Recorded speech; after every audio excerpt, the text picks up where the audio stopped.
Dois impérios grandiosos, Roma e China, separados por milhares de quilômetros de desertos, montanhas e reinos rivais. Uma águia em um extremo do mundo, um dragão no outro. Eles sabiam da existência um do outro, trocavam mercadorias através de intermediários, mas nunca se encontraram frente a frente. Mas e se a história tivesse sido diferente? E se, no auge de seu poder, Roma tivesse interagido diretamente com a China da dinastia Han? Essa é a história que nunca aconteceu, mas que vamos assistir juntos. No século II d.C., o Império Romano atingia sua máxima extensão sob o imperador Trajano. Dezenas de legiões guardavam fronteiras que se estendiam da Britânia à Mesopotâmia. Roma era o centro do mundo ocidental, uma potência militar, cultural e econômica sem precedentes. Suas cidades eram maravilhas da engenharia, com aquedutos, estradas e anfiteatros. Enquanto isso, do outro lado do mundo, a dinastia Han governava uma China unificada e próspera. Com sua capital em Luoyang, os Han eram mestres da inovação.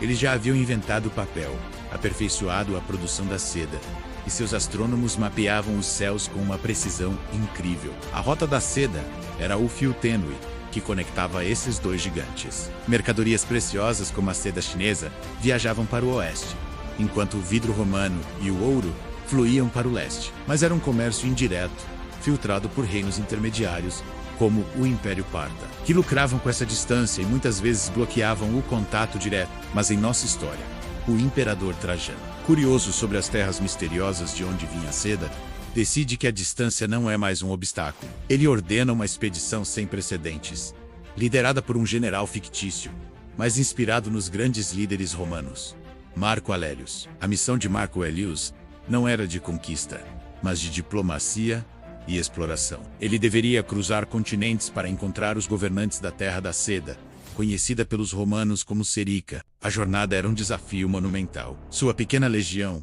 acompanhada de estudiosos e diplomatas, partiu da Síria e marchou para o leste. Eles enfrentaram a aridez sufocante dos desertos da Ásia Central, superaram as passagens geladas das montanhas Pamir, o teto do mundo. Pelo caminho, negociaram passagens com tribos nômades e atravessaram reinos que nunca tinham visto a águia romana. Após meses de uma viagem exaustiva, eles finalmente avistaram as muralhas de Luoyang, a magnífica capital Han. A visão era estonteante. Uma cidade com uma arquitetura completamente diferente, cheia de vida, cores e sons estranhos aos ouvidos romanos. Ao serem conduzidos à corte imperial, Marco Aurelius e seus homens ficaram maravilhados com o esplendor do palácio e a complexidade do cerimonial. Diante do imperador Han, o general romano apresentou suas credenciais, dizendo com a ajuda de tradutores: "Viemos da grande Roma, em nome do nosso imperador. Trazemos presentes de nossa terra, vidro, vinho e mosaicos. Não buscamos terra nem tributo, mas conhecimento e amizade com o poderoso Império do Leste." O encontro foi um sucesso. A corte Han ficou fascinada com os romanos.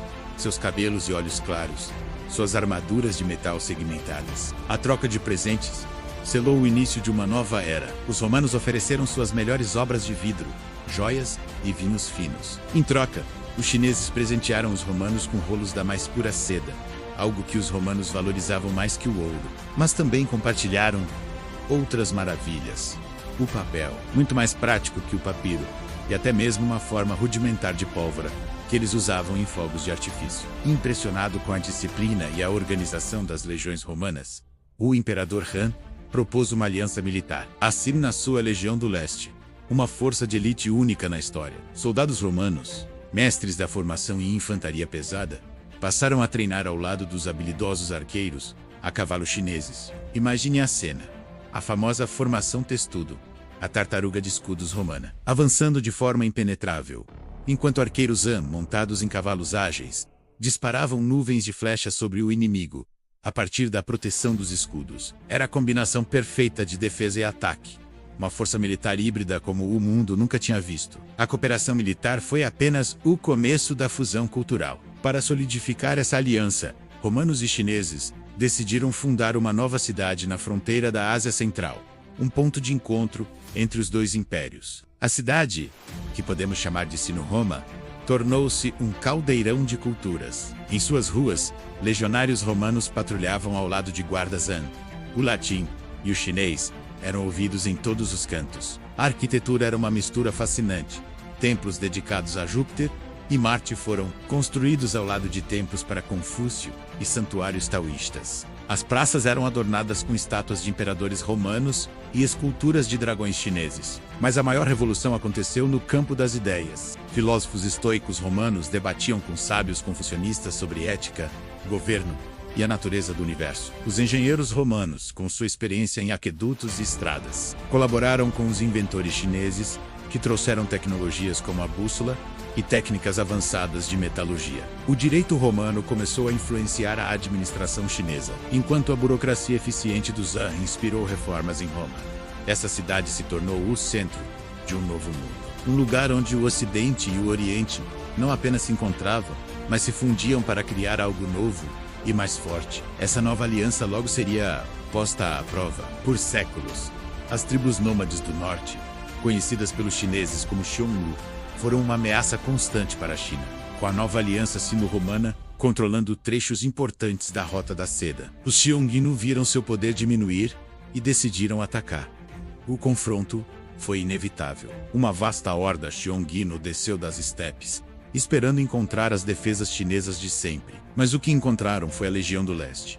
A batalha foi épica. A cavalaria Xiongnu, famosa por sua ferocidade, investiu contra as linhas aliadas, mas eles se chocaram contra uma muralha impenetrável de escudos romanos. A formação testudo resistiu ao impacto, enquanto os legionários, com suas espadas curtas, os gládios, atacavam por entre as frestas dos escudos. Protegidos por essa fortaleza móvel, os arqueiros Han, posicionados nas colinas, fizeram chover flechas sobre o inimigo desorganizado. As táticas combinadas foram devastadoras. A disciplina romana e a precisão chinesa quebraram o ímpeto dos Xiongnu. A vitória foi total e consolidou a aliança de uma vez por todas. A águia e o dragão, lutando juntos, provaram ser invencíveis. Essa paz garantiu que a Rota da Seda se tornasse uma via segura e próspera para o comércio e o intercâmbio cultural. Claro, na história real, Roma e China nunca se encontraram dessa forma. A expedição de Marco Aurelius e a cidade de Sinoroma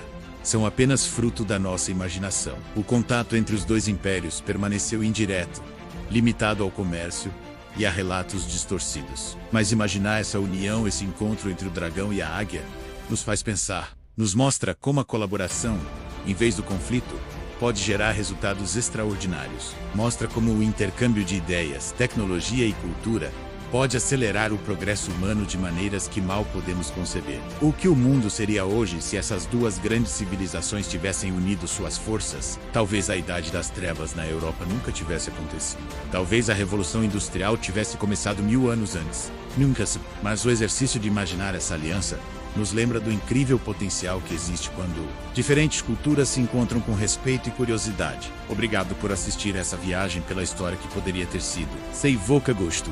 Não se esqueça de curtir o vídeo, se inscrever no canal e ativar as notificações para mais histórias como essa. 8 Approxima.